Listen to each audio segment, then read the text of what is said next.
નમસ્તે. આજે benchmark guild 6.67%થી 6.71%ની રેન્જમાં ટ્રેડ થયા. બેન્ચમાર્ક ગિલ્ડ આજે 6.69%માં ઓપન થયા અને 6.68%માં ક્લોઝ થયા. લાસ્ટ ફ્રાઇડેની કમ્પેરિઝનમાં બેન્ચમાર્ક આજે 10.50 પૈસા લોઅર ક્લોઝ થયું. ઓવરઓલ આજે માર્કેટ નેગેટિવ હતું. યુએસ યીલ્ડ્સ આજે લોઅર હતા. ક્રૂડ ઓઇલ પ્રાઇસ આજે હાયર હતા. ઇન્ડિયન રૂપી આજે ડોલરના અગેન્સ્ટ નેગેટિવ હતું. આજે એસજીએસનું 43,130 CRનું ઓપ્શન હતું, જેમાં 5 to 9 years એસજીએસના કટ ઓફ 6.91%થી 7.48%ની રેન્જમાં આવ્યા. 10 years એસજીએસના કટ ઓફ 7.40%થી 7.47%ની રેન્જમાં આવ્યા.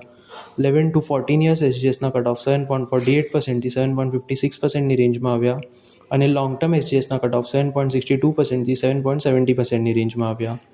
વેનસડેના ટી-બિલનું 34,000 CRનું ઓપ્શન છે. અધિક જાણકારી માટે અને આપણા પોર્ટફોલિયો પર એક્સપર્ટ અને રિસર્ચ બેસ્ડ એડવાઇસ માટે કૃપયા 9004242506 આ નંબર પર કોન્ટેક્ટ કરજો. ધન્યવાદ.